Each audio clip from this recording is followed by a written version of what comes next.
next week. Well, thanks very much for that update. So what have we learnt at the end of this week following so-called Freedom Day? Joining me now is Sander van Linden, Professor of Social Psychology in Society at Cambridge University. So, Mr. van Linden, thanks for joining us. So what do you think the implications, the consequence of Freedom Day at the end of this week has been? Well, I think it's a confusing message to send out. You know, we're seeing massive increases in cases and the infection rate. There have been obviously hundreds of thousands of pings that people have received to self-isolate, and that's just coming now after Freedom Week and the idea of relaxing measures and getting back to normal. And so I think people are now having to contrast the types of behaviors that are in the best interest of public health, such as isolating, keeping your distance, wearing a mask, and so on, because infections are peaking, and then actually being told by the government that we're going into a more relaxed state and getting back to normal. So I think it's been very confusing for people, because essentially now we have freedom is the thing that you're saying is confusing. Well, I just wondered what your reflection was on the, there's an interview that one of the SAGE advisors in your area and the behavioural, impacts, he said tonight in an interview that the only way he can rationalise what's going on is that the government's trying to get as many people infected as possible over summer, which seems like a very strong thing to say. That's Robert West.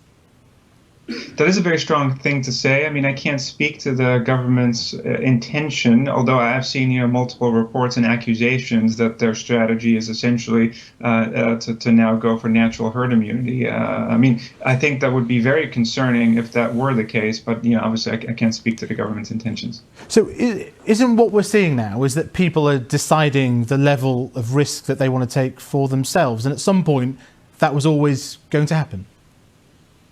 Yeah, so one of the things that Boris Johnson mentioned is that people can take informed decisions as to how they want to manage the risk of the virus. And I think what's important to understand is that you can definitely have people make informed decisions on their own, but that assumes that we have a climate where people have access in real time to accurate information about what the best measures are to take in terms of public health, that people know what's going on, that the messages are clear, and that people basically are not putting themselves at risk. And I think we don't necessarily have that climate. People don't have access to the information. The messaging is confusing.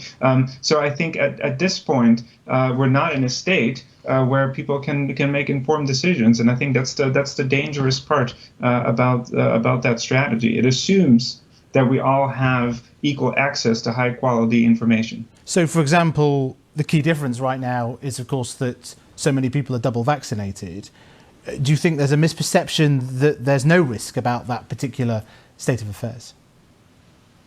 Well, exactly. That's a good example. So for people who are double vaccinated, there's still there could still be a risk that you actually pass on the virus to other people. So that's, maybe that's not been sufficiently communicated. So when you make your decision, you say, oh, I'm double vaccinated. And if that information is not within your frame of reference, if that's not something you're factoring into your own decision making because you haven't heard of it, or you haven't thought about it, or it wasn't clear, then you're not making quote unquote an informed decision. And so, we're kind of assuming that people might have access to all of these facts, but that might not be the case. And so that's why we need really important and clear communication. Well, perhaps we've reached the end of the line for three-word slogans as a communication strategy. Sander van Linden, thank you very much for joining us tonight.